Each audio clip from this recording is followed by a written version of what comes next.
Gerbang suci surga telah terbentuk dan jalinan waktu dan ruang terpelintir di dalam alam fana ketika bumi melahirkan pemandangan surgawi dan bulan tidak lagi menjadi milik manusia.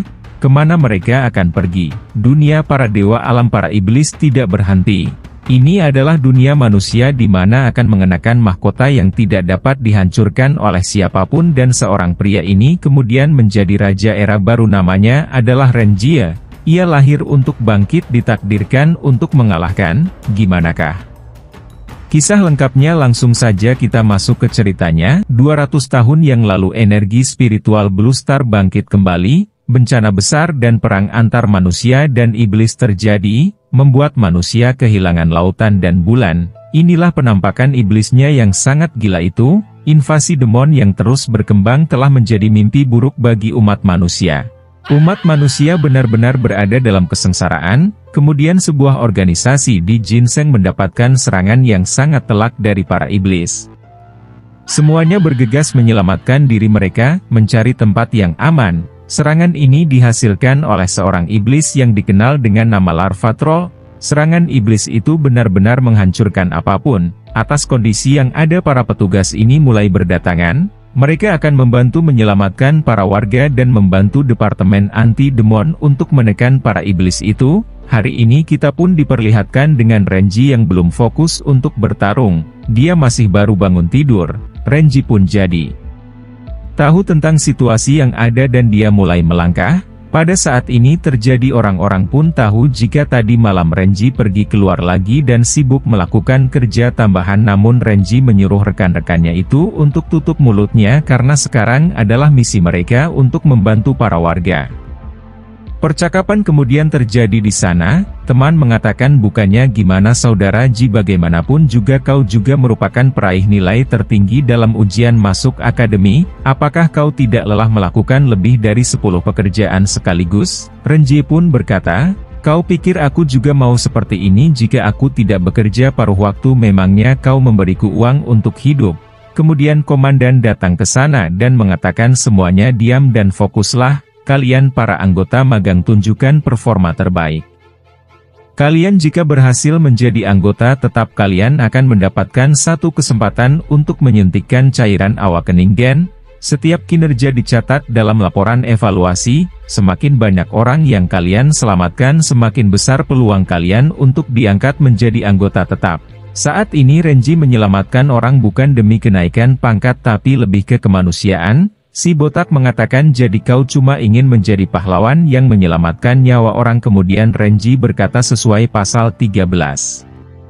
Bab 2 dari Peraturan Departemen Keluarga, menyelamatkan orang selama bencana akan mendapatkan hadiah yang bisa ditumpuk tanpa batas dan Renjie rela bertaruh nyawa demi dapat 200 yuan, kemudian komandan memberikan sebuah arahan, dengar baik-baik semuanya prioritaskan keselamatan diri kalian sendiri. Saat menyelamatkan orang dan satu lagi jangan menghadapi iblis secara langsung kecuali kalian benar-benar ingin mati. Perburuan iblis adalah tugas apartemen anti-demon, jangan ikut campur seperti anjing yang mengejar tikus dan sesaat kemudian mereka semua pun terkejut ketika melihat seorang wanita yang meminta tolong. Wanita itu perlahan menuju ke arah mereka, petugas mulai menghampirinya, wanita itu berkata, tolong selamatkan anakku dia masih terjebak di dalam gedung, kumohon dia hanya anak berusia 5 tahun.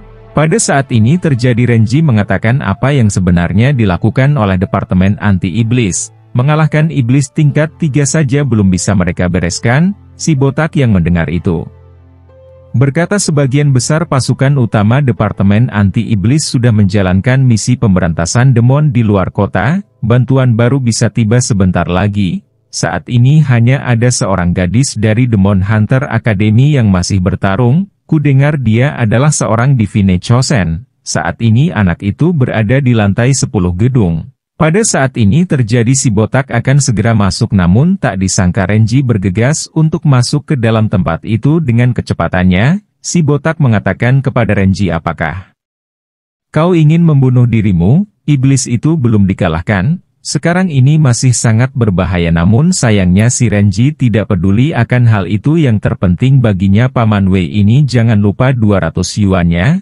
Paman Wei pun sangat terkejut melihat situasi yang dirasakannya saat ini. Para petugas benar-benar serius dalam melakukan sebuah tindakan. Para anggota damkar terus mencoba untuk memadamkan api yang ada ini. Mereka mencoba untuk mengendalikan tempat ini semaksimal mungkin. Kembali ke Renji, yang masuk ke dalam tempat itu, melakukan sebuah aksi gila yang tidak terduga, mendobrak pintu demi pintu untuk mencari bocah itu. Si Renji mengatakan dalam hatinya, betapa sulitnya untuk mendapatkan 200 yuan. Meski seperti itu, Renji terus mencoba untuk memaksa masuk. Di sana, dia hampir saja terkena sebuah ledakan yang sangat besar. Untungnya, Renji berhasil bisa mengamankan diri. Renji pun tahu jika ini merupakan serangan gelombang suara.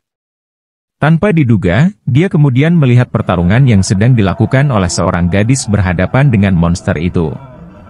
Renji tahu lava troll bisa menyerang dengan gelombang suara.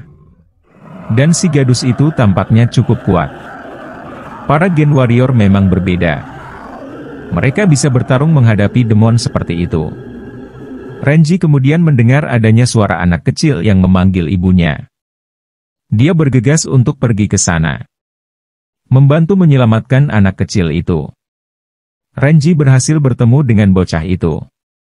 Dan tanpa pikir panjang Renji bergegas menyelamatkan bocah itu dari sebuah kehancuran.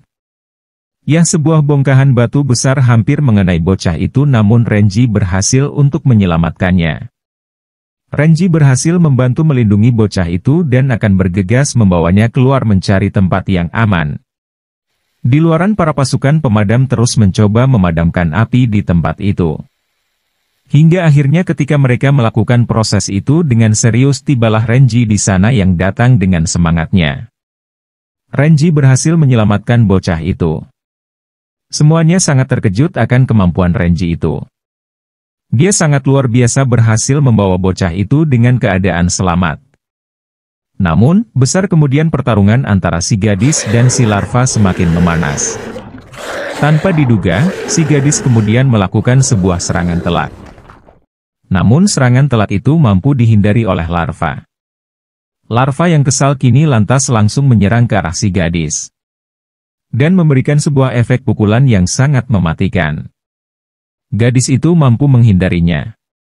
Namun serangan yang semacam itu malah menuju ke arah yang berlawanan. Ke arah yang berbeda. Si gadis tahu jika ini adalah kondisi yang sangat buruk sekali. Bangunan kini akan segera runtuh karena serangan yang dasar itu. Dan karena adanya serangan yang dasar itu, sebuah ledakan akan terjadi di tempat itu. Peruntuhan besar pun akan segera menimpa sosok dari Renji di sana. Orang-orang sangat panik dengan bahaya ini. Dalam keadaan yang semacam ini, Renji akhirnya menyadari akar bahaya yang menimpa dirinya. Dalam kondisi yang semacam ini, Renji tidak punya pilihan lain. Dia memanggil Paman Wei untuk bergegas menangkap bocah yang dia pegang. Sementara dia akan melindungi dirinya sendiri dengan sebuah ancaman ini. Kini Paman Wei sangat ketakutan dan khawatir akan keamanan dari Renji itu. Ledakan keras pun kemudian terjadi di tempat itu. Semuanya berhasil aman. Tapi tidak dengan Renji. Renji terjebak dalam keruntuhan besar itu. Pada saat ini terjadi, semuanya pun sangat khawatir dengan keadaan Renji. Kini Renji terluka sangat parah. Bahkan tubuhnya kini langsung tertancap besi yang sangat ganasnya. Setelah itu Renji hanya bisa berkata, "Ternyata aku benar-benar menjadi pahlawan sejati." Untuk 200 yuan itu. 200 yuan itu masih bisa diperoleh saat hidup. Tapi tidak bisa kupakai kalau aku mati. Pada saat ini terjadi. Seorang gadis pun yang bernama Ji yang menjuli. Meminta maaf karena tidak berhasil melindungi nyawa dari si Renji di sana. Namun Renji malah menatap dan fokus ke arah yang berbeda. Dia menatap ke arah dalaman yang dimiliki oleh si gadis itu. Renji mengatakan jika warnanya itu sangatlah imut. Si gadis pun sangat kesalahkan hal itu. Karena di masalah yang semacam ini, pria ini sempat-sempatnya memikirkan hal yang semacam itu. Pada saat ini Renji pun tidak dapat membuka matanya lagi. Dia pun tidak sadarkan diri. Dia menyadari seperti inilah rasanya mengalami sebuah kematian. Dia akhirnya bisa mendapatkan tidur yang nyenyak. Kalau dipikir-pikir sebenarnya rasa ini cukup nyaman. Tapi dia masih kepikiran akan Bibi Aning. Dan juga adiknya si Tian-Tian. Dengan penyakit MR-nya. Berapa banyak lagi dia bisa bertahan? Dengan kondisi ini, Renji tidak ingin mati. Dia masih harus tetap hidup. Dia mencoba untuk mencari jalan keluar. Saat ini tubuh fisik Renji telah ditangani oleh tim kedokteran. Di sana, pihak dokter mengatakan, telinga kirinya harus diamputasi. Tulang belakang bagian bawahnya patah. Beberapa organ dalamnya pecah dan mengalami pendarahan yang hebat. Beberapa tulangnya juga patah. Terlepas dari semua itu, walaupun nyawanya selamat pun rasanya cukup percuma. Pada pukul 11.44, jantung korban berhenti dan otaknya dipastikan berhenti berfungsi. Tidak ada tanda-tanda vital. Pada saat ini terjadi, Paman Wei hanya bisa berkata, "Nakren, maafkan kami karena tidak menjagamu dengan baik. Renji akan segera dibakar untuk dimakamkan." Pada saat ini, Renji masih berkata dalam jiwanya, dia ingin selamat. Dan dia berharap pihak kedokteran bisa untuk membantunya. Tapi sayangnya Renji kemudian dibawa menuju ke sebuah tempat untuk dimakamkan dan dibakar. Renji pun menyadari jika dia akan benar-benar akan dibakar. Dia sungguh tidak menyangka ini bakalan terjadi pada dirinya. Padahal masih ada secercah harapan untuk bisa pulih dan sembuh. Dalam kondisi ini Renji seakan-akan berada di sebuah tempat. Tempat itu terasa sangat asing baginya. Namun yang dia tidak sadarkan adalah liontinnya seakan-akan menyala begitu saja. Dia sadar ini merupakan liontin 10 tahun yang lalu. Yang didapatkannya pada saat dia menggali peruntuhan bencana Demon Ginseng. Awalnya ini hanya untuk meninggalkan pesan untuk keluarganya saja. Tapi dia tidak menyadari benda ini mungkin termasuk harta karun. Kemudian benda itu semakin lama bersinar dan jatuh ke dalam tempat yang berisikan air yang penuh. Renji bingung dengan situasi ini dan sebuah gelombang air besar pun kini lantas langsung menuju ke arah dirinya itu. Tiba-tiba sebuah pohon yang sangat besar juga ada di tempat itu tumbuh dengan sangat tingginya. Renji panik dengan hal ini karena pohon ini tiba-tiba muncul begitu saja dan pohon ini terlihat sangat aneh. Renji pernah menyadari jika ini merupakan pohon demon. Sebuah ledakan pun terjadi di tempat itu. Dan hal ini semakin membuat Renji bingung. Ya, sebuah cahaya api pun mulai melangkah menuju sosoknya Renji itu. Tidak disangka kontrak demon telah terjalin. Demon kontrak saat ini adalah Flan Demon. Harga dari demonisasi membuat orang lain menangis. Renji terkejut dengan kontrak demon yang ada-ada ini. Dan dia pun kini telah berhasil untuk mendapatkan suntikan gen Flame Demon sehingga perubahan besar terjadi pada tubuhnya itu. Spirit of the Flame Demon lahir dan demonisasi kontrak pertama dimulai. Sementara itu pada saat ini, si Paman Wei pun tahu jika telah terjadi sesuatu. Seharusnya ini telah terbakar, namun petugas mengatakan jika ada yang salah. Ini alias tubuh dari si Renji tidak dapat untuk terbakar. Si Paman Wei dan yang lainnya sangat terkejut akan hal itu dan seketika saja sebuah keributan besar terjadi di sana. Ledakan yang sangat besar pun kini datang ke tempat itu. Semuanya pun panik sekaligus bingung dengan kondisi yang ada ini. Tak disangka sosok dari Renji masih bisa berselamat. Dia kini menyala-nyala dengan api di sekujur tubuhnya itu. Renji mengatakan jika dia masih bisa untuk diselamatkan. Beberapa saat kemudian, Renji akhirnya tersadar. Dia pun bangun kembali. Dia kini menyadari jika sesuatu telah terjadi pada tubuhnya itu. Saat ini, dia telah ditangani oleh seorang gadis yang bertanggung jawab atas dirinya. Gadis itu mengatakan, sebentar lagi selesai, jangan bergerak dulu. Kini, si Renji malah menatap ke arah yang berbeda. Dan ketika saja si Renji mengetahui jika lengan kirinya telah diubah menjadi lengan mekanik. Saat ini Renji pun terus menanyakan di mana dia. Gadis pun mengatakan jika pada saat ini merupakan laboratorium biologi Huatian. Gadis ini bernama Nuoyan, orang yang bertanggung jawab di tempat ini. Renji dibawa ke sini oleh Jiang Zueli. Dengan kondisi ini membuat Renji perlahan-lahan mencoba menggerakkan lengan mekanik itu. Dia berhasil melakukannya. Gadis yang bernama Nguyen berkata, "Ini adalah lengan mekanik serbaguna terbaru, pemilik sebelumnya memakainya dalam eksperimen. 10 kg TNT. Dia berubah jadi abu. Tetapi lengan ini tetap utuh." Kini Renji mengatakan, "Hebat sekali. Tapi siapakah Li itu? Mengapa dia mau membantuku?" Si Noyan berkata jika itu merupakan Jiang Jiuli, nona ketiga dari grup biologi Huatian.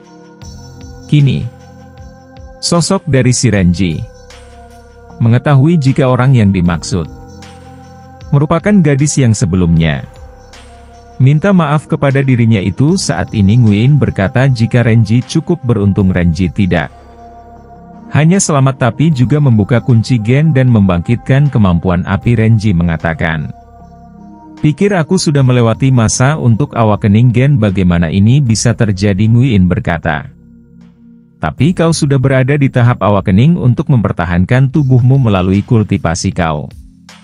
Memahami prinsip dasar genetik warrior. Prinsipnya adalah 200 tahun yang lalu energi spiritual bintang biru plus tarot pulih dan di bumi muncul 12 mata air spiritual, tumbuhan dan hewan menyerap energi spiritual dan revolusi menjadi makhluk spiritual, pelan-pelan menguasai dunia dan ingin menghancurkan umat manusia sampai punah. Kemudian para ilmuwan manusia berhasil membuka kunci genetik dan mengembangkan serum pembuka gen spiritual yang kemudian disuntikkan ke orang. Biasa gen manusia terbangun dan mereka menjadi genetik warrior, menyerap energi spiritual dan melawan makhluk spiritual jahat. Tapi ketika manusia membuka kunci genetik dan memperoleh kekuatan, mereka juga harus membayar harga yang mahal. Ini Renji bertanya harga yang seperti apa. Noyan menambahkan, jika seorang demon kontraktor tidak membayar harganya, tubuh mereka akan tumbuh bekas luka iblis. Dan ketika penyakit itu kambuh, rasanya seperti dicabik-cabik, sangat menyakitkan. Renji memahami, demon kontraktor ini adalah penyakit yang menimpa adiknya itu. Dan disebabkan oleh hal ini, dia kemudian bertanya kepada Noyan, bagaimana cara menyembuhkan penyakit bekas luka iblis? Noh yang kemudian berkata jika itu tidak dapat disembuhkan, setidaknya dengan tingkat medis saat ini tidak mustahil untuk memperantasnya. Tapi jika benar ada cara untuk menyembuhkannya, mungkin itu di alam Fast Heaven Demon. Alam Fast Heaven Demon sangat terasa asing bagi si Renji. Namun Noh yang berkata jika katanya tempat itu penuh dengan energi iblis yang memelihara demon kontraktor, dan mungkin di sana ada solusinya. Renji yang tahu akan hal itu kemudian berkata dalam hatinya, jika itu benar maka ada harapan untuk adiknya itu. Noyan berkata kepada si Renji, kau sudah belajar cara mengoperasikannya. Jadi pulanglah dan pelajari sendiri tentang lengan itu. Jika rusak datang lagi kepada aku. Renji mengerti akan hal itu dan bergegas pergi meninggalkan tempat itu. Waktu game berlalu dan Renji kini dalam perjalanan. Di perjalanan dia berkata, hebat, jika tidak diperhatikan dengan sesama, mereka tidak akan sadar kalau ini lengan palsu. Renji bangun dan tiba-tiba punya lengan mekanik. Renji sudah hilang selama beberapa hari tentunya. Tante, Aning dan adiknya yang bernama Tian Tian alias Yayao pasti sangat khawatir. Sebaiknya dia pulang dulu. Obat bius sudah hilang dan masih terasa sedikit sakit. Tibalah Renji di kediamannya, namun saat ini ada sekelompok orang yang berkumpul di depan pintu. Tak disangka ada keributan yang terjadi. Pria gendut di sana mencoba untuk menyuruh sosok dari adik dan juga si bibi mencuci celana dalamnya. Dan harga yang akan dibayar 300 yuan. Namun bibi mengatakan jika mereka tidak punya dan tidak menyediakan layanan yang semacam itu. Si pria gendut pun kini sangat tertawa, dia berkata, "Dengan sikap seperti itu dalam bisnis di daerah kau tidak bisa membayar sewa. Kau jika tidak ingin bisnismu berjalan lebih buruk sebaiknya pindah lebih awal. Tempat ini sudah dipesan oleh kakak uang kami ini." Ya, si gendut ini bernama kakak uang. Pada saat ini terjadi si adik sangat kesal dan mencoba untuk menghancurkan kakak uang itu. Namun uang kini lantas langsung menahan tongkat itu. Uang mengatakan kepada Yao Yao, "Gadis kecil, kau cukup berani. Tapi menggunakan tongkat tipis seperti itu untuk memukul orang tidak menyenangkan. Kakak di sini punya sesuatu yang lebih besar. Jangan ragu untuk meninjamnya."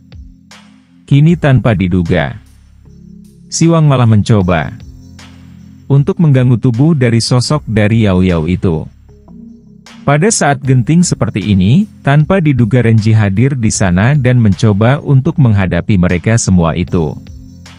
Satu demi satu petugas kini mulai dikalahkan oleh Renji di sana. Renji benar-benar tampil sangat agresif di tempat itu. Dia tidak akan segan-segan menghajar para pasukan yang berani menghadang jalan dirinya itu. Paman Wang terus membeluk si Yao Yao, mencoba untuk menghindari pertempuran itu. Namun Renji kini menegaskan dengan lantang, "Aku sudah dengar setiap kata yang baru saja kau ucapkan. Cepat jangan ganggu adikku itu." Wang kini malah semakin sangar. Dia mengatakan, "Aku tidak peduli siapa kau, jangan ganggu rencanaku. Coba mendekat lagi, aku akan menusukmu sampai mati." Tapi seketika saja sebuah serangan kilat dikeluarkan oleh Renji di sana. Sehingga membuat Wang pun kini lantas tercekik seketika. Wang pun tidak mampu bergerak lagi. Renji mami jika pada saat ini dia sudah mempunyai kekuatan yang sangat tidak terduga. Adiknya di sana tampak bingung dengan kekuatan dari kakaknya itu. Dan pada saat ini Renji harus bisa menstabilkan energinya itu. Jika dia akan termakan oleh energinya maka dia tak mampu untuk mengendalikan semua ini. Jadi dia melepaskan sosok dari si gendut itu. Renji kini mengatakan, "Kau tidak akan sepuntung ini lain kali. Jangan pernah ganggu lagi keluarga aku." Para pasukan itu benar-benar panik dan kini mereka semua bergegas meninggalkan tempat itu.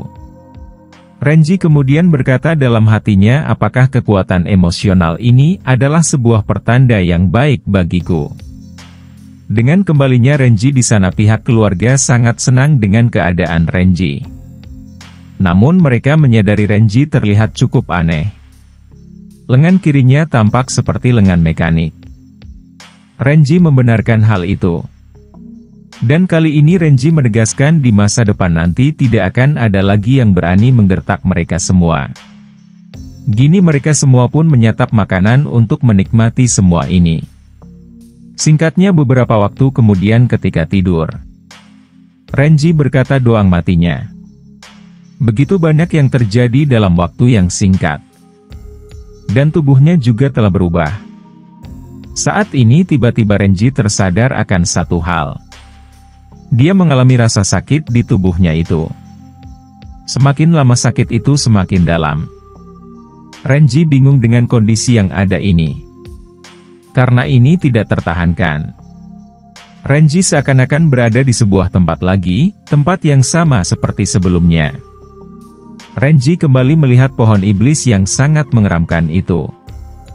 Renji semakin dekat dengan pohon iblis itu, Renji seakan-akan tak bisa mengendalikan tubuhnya. Rasanya ada sesuatu yang tersedot keluar dari tubuhnya itu. Renji pun mencoba untuk mempertahankan ini semua. Dan Renji berteriak sekencang mungkin, menahan rasa sakit dari semua ini. Renji benar-benar mencoba untuk bertahan. Dan akhirnya tahap ketiga dari alam kuno berhasil dia dapatkan. Diketahui, sejak langit di wilayah iblis mengubah 5 mata air spiritual menjadi tanah tandus, energi iblis kini hanya ada di dunia iblis. Jika seorang yang punya kontrak iblis ingin berlatih dan naik level, mereka harus bergantung pada energi iblis. Tapi mereka tidak menyangka itu.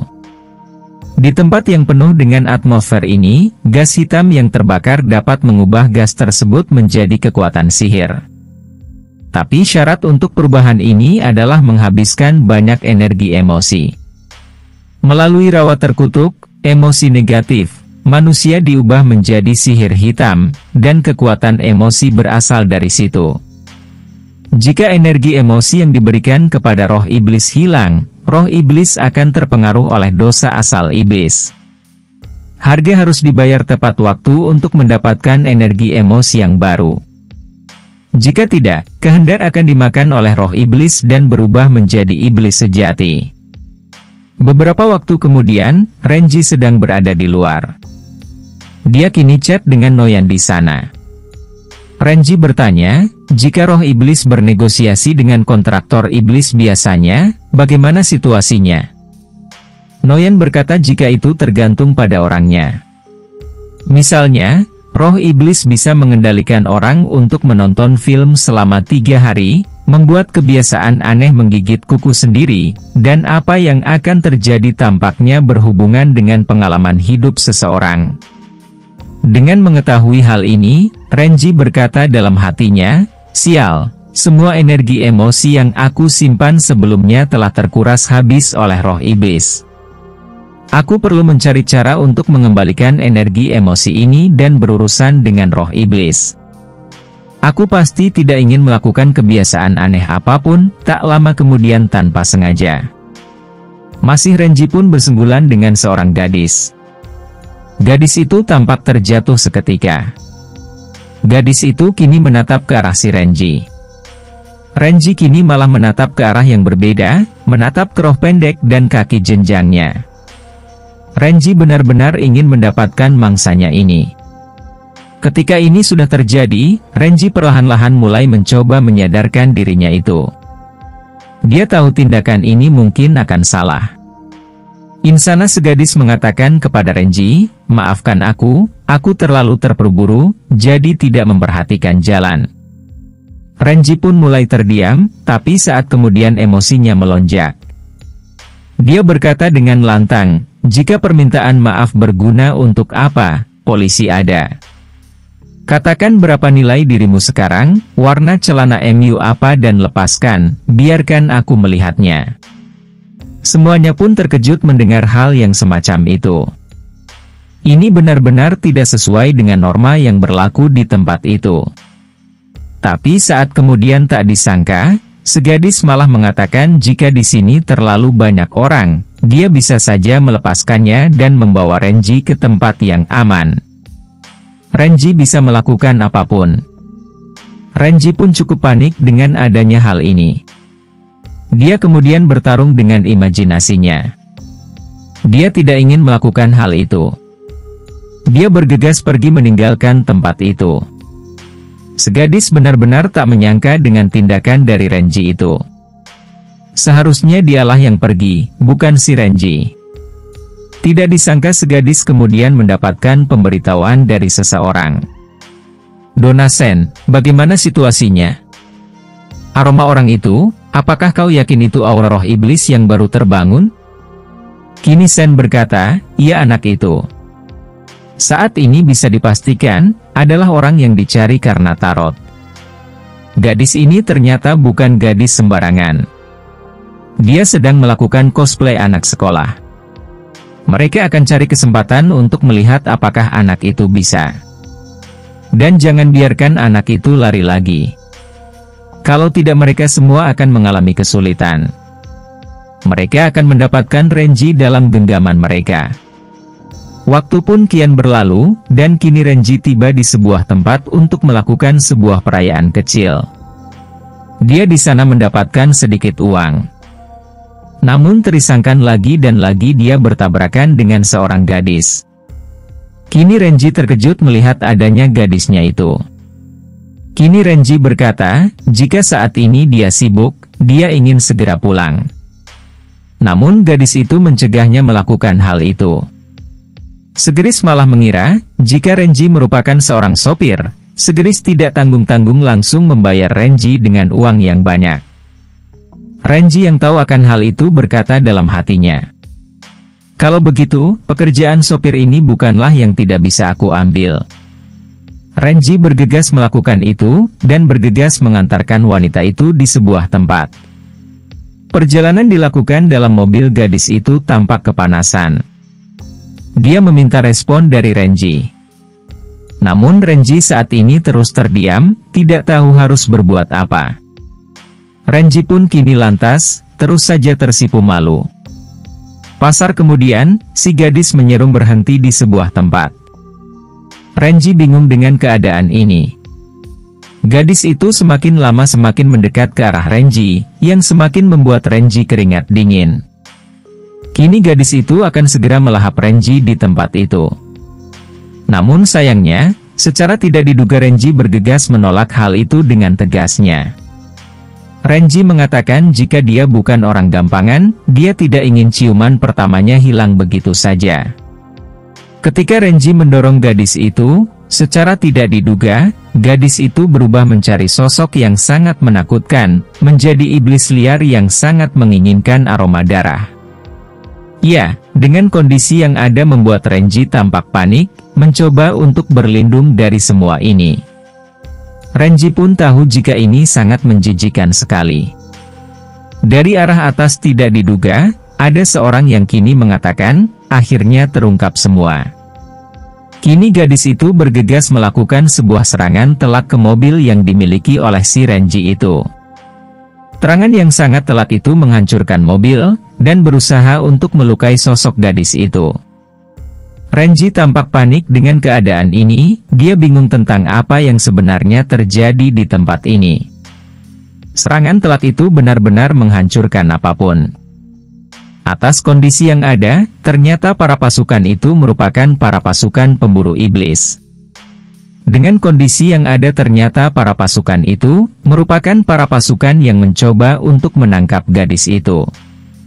Padahal hari ini, si gadis bernama Sen itu berkata, kalian selalu saja ikut campur dengan urusanku dasar Departemen Pertahanan. Pahlawan mengatakan, Sen, hei, malam ini kau tidak akan bisa lari. Sen mengatakan, kau bilang aku tak akan lari, itu omong kosong. Tidak lama kemudian juga, sosok dari si Renji bingung tentang apa yang sedang terjadi di tempat ini. Padahal dia cuma orang yang kerja paruh waktu, tapi tidak sangka situasi akan menjadi sebesar ini. Kemudian gadis itu mengatakan kepada Renji, cepat pergi dan mencari tempat yang aman. Departemen kita akan menyelesaikan ini. Kini pertarungan mulai dilakukan di tempat itu, serangan sangat telak pun dikeluarkan oleh para pasukan dari Departemen Pertahanan. Renji semakin bingung dengan keadaan ini. Dia menatap ke arah belakang. Tapi tak disangka ada pria lain yang mencoba untuk memburunya. Kemudian pria itu mengatakan kepada para pasukan Departemen Pertahanan, apakah kalian tahu bahwa tim ketiga kalian telah dimakan olehku hidup-hidup? Dengan kondisi ini membuat para pasukan Departemen Pertahanan Iblis pun menyadari jika pria ini merupakan pria yang sudah lama diincar yang bernama Li. Li di sana mengatakan kepada para pasukan Departemen Iblis, hari ini kami datang hanya untuk orang ini, kalian masih bisa kabur sekarang, belum terlambat. Ya, kini Li mengajak sosok dari Renji untuk ikut bergabung dengan organisasi cakar iblisnya. Apapun yang diinginkan Renji dapat dikabulkan. Departemen Pertahanan Iblis kemudian mengatakan, jangan percaya padanya. Begitu kau bergabung dengan cakar iblis tidak ada jalan untuk kembali. Meski mendengar hal itu Renji tidak peduli. Renji kemudian bertanya kepada Li. Aku ingin tahu tentang sesuatu. Ya di sana juga sosok dari Renji akan mengajukan pertanyaan. Dengan kondisi yang ada, Kapten Nekmon alias Kapten Bulan Malam mengatakan, Meskipun dunia ini penuh dengan prasangka terhadap kontraktor iblis, Departemen Pertahanan Iblis tidak akan pernah melawanmu. Renji, karena identitasmu itu, selama kau bisa menggunakan dirimu dengan benar. Kini lagi berkata, Kapten Bulan Malam jangan banyak bicara. Hanya memberikannya sup tidak akan membantu menghilangkan kelaparan. Kau tidak bisa mengubah kenyataan. Pada saat ini terjadi, Renji mengatakan, aku ingin tanyakan, kau tidak boleh menyelaku terlebih dahulu. Apakah organisasi Cakar Iblis kalian punya masa magang? Apakah kalian memberi uang lembur dan ada asuransi sosial dan dana perumahan? Semuanya pun terkagin akan adanya. Gitu. Di sana Sen lantas berkata, nak kau bercanda. Kau pikir kami ini organisasi yang serius? Dengan mengetahui hal itu Renji kemudian berkata, kalau kalian bukan perusahaan yang serius aku tidak mau bergabung. Kini semuanya tampak sangat kesal. Li akan bergegas menyelesaikan ini terlebih dahulu. Pertarungan terus mereka lakukan di sana. Pasukan Departemen Pertahanan Iblis pun terus berhadapan dengan pasukan dari Cakar Iblis. Kini mereka membagi tugas. 3 orang kini menghadapi Nona Sen. 3 lawan 1. Namun Nona Sen tidak takut sama sekali. Nona Sen kini berhasil menggunakan kemampuannya untuk mengubah menjadi 2 makhluk lagi yang membantunya itu. Makhluk-makhluk itu dikerahkan oleh Sen untuk bergegas menguliti pasukan manusia dan ingin menghancurkan manusia-manusia ini. Sementara itu pertarungan hebat terjadi antara Li dan juga si Kapten Bulan Malam. Mereka terus beradu pedang di tempat itu. Keduanya cukup tampil seimbang. Di tengah pertarungan, sosok dari Li berkata, aku suka sekali sensasi ini. Yah, sebuah peraduan demi peraduan terus saja terjadi di sana. Serangan telak dikeluarkan oleh Li, namun berhasil untuk dihindari oleh si Kapten Bulan Malam. Pada saat ini terjadi Li semakin sombong. Dia terus mencoba untuk menghancurkan ini semua. Dan saat pertarungan itu melanda, Renji mengatakan dalam hatinya, kalau tahu akan seperti ini, aku tidak akan mau melakukan pekerjaan tambahan tadi. Ang Yuan masih menunggu di rumah.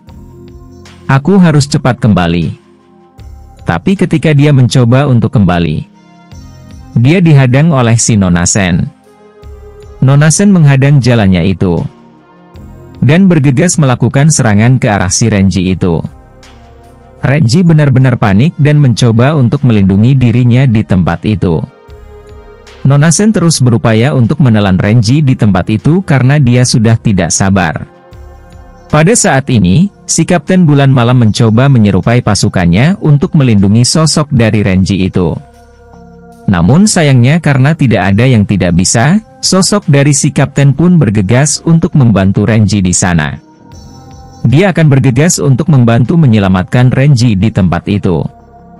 Namun secara tidak diduga, mata Renji kemudian memerah begitu saja. Dan ledakan yang sangat keras pun terjadi di tempat itu. Atas adanya ledakan itu, bangunan di sekitaran hancur seketika sebagai bentuk dari efek kekacauan. Dengan melihat ini semua, membuat Kapten tampak sangat tidak menyangka.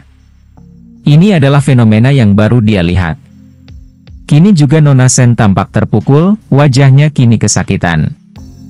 Di sana Kapten Bulan Malam mengatakan, bagaimana ini mungkin? Hanya makhluk dewa yang bisa menyebabkan kerusakan pada iblis. Kenapa pria itu dapat melakukannya? Dan dengan adanya serangan dari sosoknya Renji membuat Ligi tampak kesal. Ligi akan segera menghancurkan bocah itu. Kini juga, sosok dari si Kapten mencoba untuk menghalangi pergerakan dari Ligi. Pertarungan menjadi lebih serius. Kapten Bulan kini mengeluarkan sebuah serangan yang sangat tidak terduga. Dikenal sebagai Defense Transformation Blood Moon Quakes. Yah, kini juga Ligi tahu jika ini merupakan keterampilan transformasi ilahi. Sebuah serangan sangat terlaku diluncurkan oleh kapten di sana. Dan itu lantas mengarah ke perut dari Ligi itu. Ligi pun terluka di bagian perutnya. Namun dia berhasil untuk bertahan. Li kini berkata, ini memang layak disebut makhluk ilahi. Serangan ini cukup kuat namun itu tidak berefek apapun pada diriku. Karena aku jauh lebih kuat. Serangan pembalasan dilakukan oleh Li. Ini merupakan demonisasi Thousand Blade Demon. Dengan kondisi ini membuat Bulan alias Kapten pun kini lantas langsung mencoba untuk mundur. Mereka semua kini mencoba untuk melindungi Renji yang ada di belakang mereka. Knife Demon dikeluarkan oleh Li di sana. Sehingga pertarungan lebih memanas. Kini sosok dari si Kapten pun terjatuh seketika di tempat itu. Pertarungan terus tidak bisa dihentikan. Serangan pembalasan yang sangat kuat. Tinjuan yang sangat memerah dilakukan oleh sosoknya lagi. Sehingga berhasil untuk melukai perut dari si Kapten itu. Si Kapten benar-benar terluka di tempat itu. Dia langsung tersungkur jatuh ke bawah. Dengan kondisi yang ada para pasukan dari Kapten sangat panik. Karena saat ini karta mereka telah dihancurkan dengan satu pukulan. Mereka bingung untuk bertahan dari situasi ini. Tapi secara tidak diduga perlahan-lahannya si Renji melakukan sebuah efek tidak terduga di sana. Tubuhnya perlahan-lahan mulai mengoptimalkan kemampuan dalam dirinya itu.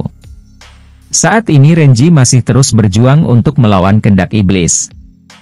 Dia untuk mencoba mengendalikan ini semua. Namun kehendak iblis tidak bisa untuk dihadapi begitu saja. Ketika ini sedang terjadi, para pasukan terus dibasmi alias dipukul oleh para pasukan dari cakar iblis itu. Di sana benar-benar melakukan tindakan yang sangat optimal. Semua pasukan kini berjatuhan. Dan tidak disangkali kini berhasil menggenggam sosok bocah alias sosok Renji itu. Di sana mereka berkata, tidak bisa mempengaruhi hidup. Kita akan membawa yang mati juga. Ini bisa dianggap sebagai laporan. Aku masih tak menyangka jika bocah ini yang kita cari. Mereka di saat ini masih penasaran apakah bocah ini bocah yang dimaksud. Karena bocah ini tak menunjukkan kemampuan apapun. Tapi saat kemudian ledakan besar terjadi di tempat itu. Sebagai efek yang sangat tidak terduga. Semuanya pun berjatuhan dan terpukul mundur ke belakang. Kini juga si Kapten menyadari akan satu hal. Di mana sebenarnya sosok dari Renji bukan main-main. Li juga merasakan hal yang sama. Dia melihat dan menatap ke arah si Renji. Yang kini seakan-akan menjadi seekor Raja Iblis yang sangat genasnya. Kini Renji berhasil memulai proses demonisasi. Dia tampil dengan sangat elegan sekali. Kini serangan yang sangat telak pun dikeluarkan oleh Renji di tempat itu sehingga menghancurkan apapun yang mengenainya. Ya, serangan itu benar-benar membelah apapun. Kini mereka semua menyadari senjata baru ini bernama Dagger of Fate yang telah dibuat. Atas kondisi yang ada ini Ligi mulai panik. Pada saat ini Renji dalam wujud Raja Iblisnya mengatakan, "Skor serangga seperti kalian berani untuk menantangku. Kalian benar-benar tidak tahu malu." Li di sana tampak bingung. Dalam hatinya Li berkata, "Apakah ini? Aku merasakan kuatan magis yang sangat kuat. Ini adalah kekuatan dari yang terkuat." Pada saat ini terjadi, si Kapten pun menyadari kekuatan ini sangatlah kuat. Dapat mengalahkan Li Zu alias Li dengan satu serangan saja. Kemudian sebuah kemampuan kembali ditunjukkan oleh Renji di sana. Renji dengan kemampuannya berhasil mendekatkan kedua orang itu ke arah dirinya itu. Mencoba melahap energi mereka. Para pasukan dari cakar iblis pun tahu jika ini adalah kekuatan Raja Iblis. Mereka pun tidak menyadari jika dialah orang yang dicari oleh Tarot selama ini. Dan itu tentu adalah fakta. Kini juga pihak Departemen Pertahanan Iblis mengetahui akan kebenaran itu. Mereka tahu jika Renji tengah ditargetkan oleh Tarot. Perlahan-lahan kedua orang tadi yaitu Lee dan juga Shen dibawa bergegas dekat ke arah si Renji itu. Dengan wujud Raja Iblisnya, Renji menegaskan hanya ada satu jalan yaitu kematian. Keduanya pun kini mendapatkan suntikan yang sangat keras ke arah tubuh mereka itu. Sehingga mereka berdua terluka dengan sangat parah, binasa seketika. Mereka semua pun benar-benar tidak menyangka ini akan terjadi. Kekuatan ini sangat menakutkan bagi mereka. Energi mereka perlahan diserap oleh Renji di sana. Dan tidak diduga pembakaran yang sangat hebat pun dilakukan di tempat itu. Kini dengan lantang Renji mengatakan jika mereka semua tadi adalah korban pengorbanan untuk pohon iblisnya. Semuanya pun kini telah diselesaikan. Dan ketika ini sudah terjadi, Kapten bergegas untuk menuju ke arah Renji itu. Mereka tahu jika sepertinya efek magis telah hilang. Dan mereka akan mencoba membantu Renji pada saat ini. Saat ini Renji masih tidak sadarkan diri. Namun Renji masih hidup.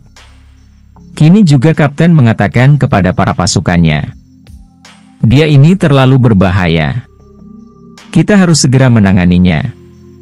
Ini terkait dengan Tarot. Tidak biasa. Kita akan bawa dia ke markas dulu. Mereka semua pun akan bergegas membawa Renji ke sebuah tempat. Pada saat ini terjadi, tiba-tiba saja si Kapten dikejutkan dengan suatu keadaan. Di mana tangan dari Renji tiba-tiba memegang bagian sensitifnya.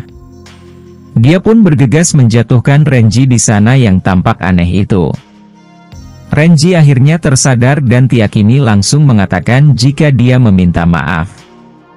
Dia tidak bermaksud melakukan tindakan yang aneh itu. Ketika ini terjadi, Kapten berkata dalam hatinya, pria ini sungguh gila, baru saja terkena efek magis tapi sudah pulih dalam waktu singkat. Kekuatan regenerasi ini luar biasa sepertinya.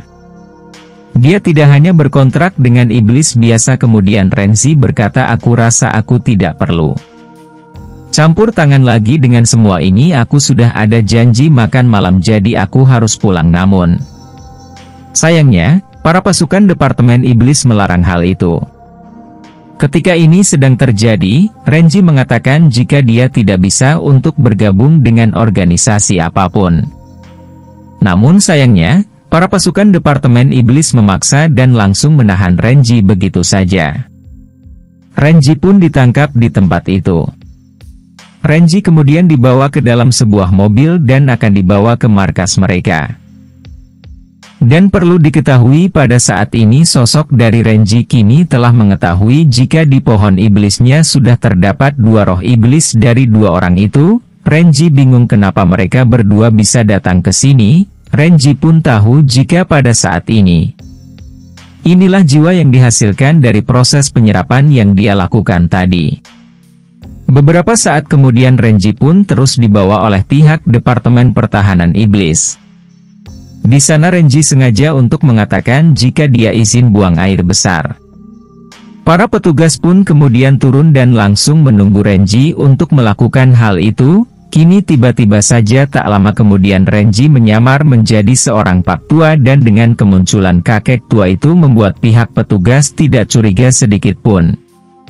Kakek tua pun kini melaju begitu saja dan dia pun berhasil lolos dari buruan para petugas itu. Dengan kondisi ini Renji pun berhasil mendahului kedua orang itu. Renji berkata dalam hatinya, untung aku bisa beradaptasi, kalian tidak mungkin dapat menangkapku. Sesaat kemudian para petugas pun bergegas memeriksa itu ke dalam dan tidak menemukan apapun.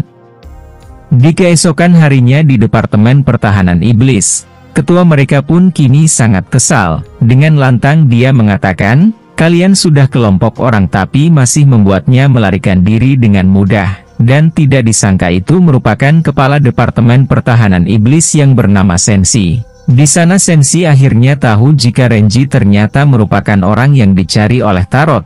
Kini si Kapten Bulan membenarkan hal itu. Tentu saja aku tahu akan semua ini dan akan bertanggung jawab untuk menangkapnya. Berikan aku waktu 1 hari, Aku akan mendapatkannya, percayalah, aku akan menyelesaikan hal ini." Di sana Senshi mengatakan, "Okelah kalau begitu, aku hanya memberikan waktu 1 hari saja. Selain itu hapus semua file tentang Renji dan tandai sebagai rahasia." Kapten Bulan itu mengerti akan perkataan ketua. Kapten Bulan pun menjalankan perintah itu. Mereka semua bergegas melakukannya. Di sana anak buah Kapten Bulan tampak seperti ragu dengan perkataan dari Kapten Bulan karena mencari bocah itu dalam waktu 1 hari cukup sulit. Waktu pun kian berlalu dan kita pun diperlihatkan dengan Renji yang kini berkata, "Hari ini sangat melelahkan." Ia ingin berendam di air panas tapi ada keributan yang lagi-lagi terjadi di tempatnya. Mengetahui hal itu dia pun langsung bergegas menuju ke sana. Tak disangka ketika dia datang ke sana para pasukan pemberontak itu telah terpukul mundur dan menjauh pergi dari tempat itu. Dengan kejadian ini Renji pun bingung karena tidak biasanya ini terjadi. Kemudian Renji mengira jika adiknya yang mengusir mereka, tapi ternyata yang mengusirnya merupakan gadis lain yang ada di tempat itu. Renji pun sangat penasaran dengan gadis itu. Selama ini dia tidak punya gadis simpanan atau apapun dan ternyata gadis itu merupakan si Kapten Bulan. Kapten Bulan mulai menyapa. Di sana Renji langsung berbisik-bisik mengatakan kepada Kapten Bulan, "Bagaimana kamu menemukan tempat ini?" Kapten pula yang mendengar itu berkata, "Aku sudah menunggu lama, lalu ada beberapa orang yang datang mencari masalah jadi aku mengusir mereka." Setelah itu Renji membawa Kapten Bulan ke sebuah tempat untuk membicarakan hal yang serius ini. Pada saat ini terjadi si Bibi pun tahu jika Renji sudah dewasa dan punya pacar sekarang. Kembali ke pertemuan antara Renji dan Kapten Bulan.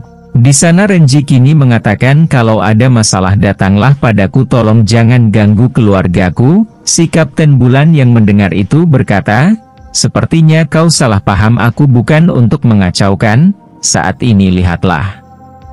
Pemandangan malam ini begitu indah, aku harus menyampaikan sesuatu kepadamu. Setelah bencana besar, peradaban manusia hampir hancur. Bersama prajurit khusus kami merawat muka kami dan bertarung melawan klan iblis, roh iblis dan para iblis itu sendiri. Kami membangun kembali 33 kota utama, dan itulah yang sedang kami lakukan. Apakah kau tidak ingin melakukan sesuatu bersama untuk dirimu dan keluargamu? Bergabunglah dengan Departemen Pertahanan sebagai kontraktor sihir. Kau akan punya peluang yang lebih baik di sana." Renji pun mulai terdiam. Kemudian Renji pun berkata, "Jujur saja aku menghormati kalian karena melindungi negara dan umat manusia, hanya saja aku berbeda. Aku hanya ingin melindungi keluarga kecilku." Mendengar hal itu Kapten Bulan mengatakan, "Aku mengerti kamu kerja keras dengan banyak pekerjaan demi menyembuhkan penyakit adikmu. Bagaimana kalau aku bilang Departemen Pertahanan Sihir bisa menyembuhkan penyakit adikmu itu?" Dengan mendengar hal ini Renji pun sangat terkejut sekali. Apalagi dikatakan Departemen Pertahanan Iblis mampu menyembuhkan penyakit adiknya. Setelah itu Reni pun mulai berkata, "Kau jangan bohong, obat itu hanya bisa memperlambat penyakitnya saja, tidak bisa menyembuhkannya sama sekali." Kemudian Kapten Bulan mengatakan, "Aku tidak bohong, ada obat langka yang bernama Lantern Grace yang bisa menyembuhkan penyakit itu. Saat ini Departemen Pertahanan Sihir sedang mengembangkannya." Mendengar hal itu membuat Renji berkata, "Apakah obat seperti itu memang ada?" Kapten kemudian mengatakan, "Tentu saja aku tidak akan bercanda soal ini." Dengan mengetahui hal ini membuat Renji pun menegaskan dengan lantang, "Baiklah, kalau memang bisa menyembuhkan penyakit adikku, aku akan bergabung dengan Departemen Pertahanan Sihir." Dengan mendengar hal itu Kapten Bulan mengatakan, "Oke, aku akan menghubungimu dan membawamu untuk melapor ke Departemen Pertanahan." Renji pun mengatakan, "Tenang saja, begitu semuanya siap, aku akan segera melapor." Dengan kondisi yang ada ini membuat si Kapten Bulan melaporkan ini kepada komandannya. Kapten Bulan mengatakan pada komandan, "Renji sudah setuju tapi dia punya syarat-syarat khusus." Dengan mendengar hal itu membuat Senshi ini mengatakan, "Benda itu sudah cukup sulit untuk didapatkan dan sekarang kau menjanjikan Lantern Grace. Kau tahu betapa langkanya Lantern Grace itu?" Anggaran tim MU untuk kuartal berikutnya akan dipotong setengah. Keesokan harinya di ruang sentri kita pun diperlihatkan dengan Renji yang kini sadar hidup harus berjalan, kerja juga harus jalan. Jika dia bisa melakukan semuanya, dia pasti akan mendapatkan banyak keuntungan. Pada saat ini terjadi Renji kemudian bertemu dengan si Paman Wei. Paman di sana mengatakan, "Renji, kenapa kau lama sekali?" Renji kemudian mengatakan, "Aku ada kesibukan yang membuatku terlambat." Kemudian Paman mengatakan, "Ada kabar berita bagus, kau akan direkrut langsung ke Akademi Pemburu Iblis." Dengan mendengar itu Renji tampak menolaknya. Rekannya kemudian mengatakan, "Kau benar-benar beruntung. Kalau lulus tes kamu bisa masuk akademi." Mendengar hal itu Renji mengatakan jika dia tidak tertarik untuk bergabung dengan Akademi Pemburu Iblis. Namun sayang rekannya yang lain kini mengatakan, "Kau ini kenapa? Kalau masuk akademik kau bisa jadi pemburu iblis profesional." Mendengar hal itu Renji hanya berkata, "Pemburu iblis atau bukan, aku hanya ingin tetap bersama orang-orang di sini."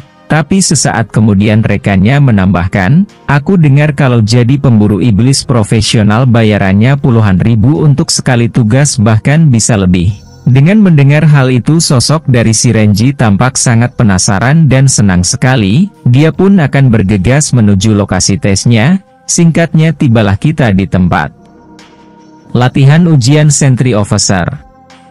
Di sana kalau mau masuk Akademi Pemburu Iblis harus lulus ujian kantor sentri dulu. Orang-orang kini mengatakan kenapa tahun ini rasanya peserta ujiannya banyak sekali. Itu artinya sekarang masih kekurangan orang dan berbagai departemen datang ke sini untuk merekrut orang. Tak lama kemudian rekan dari Pak Wei mengatakan, "Kau selalu membawa orang-orangmu."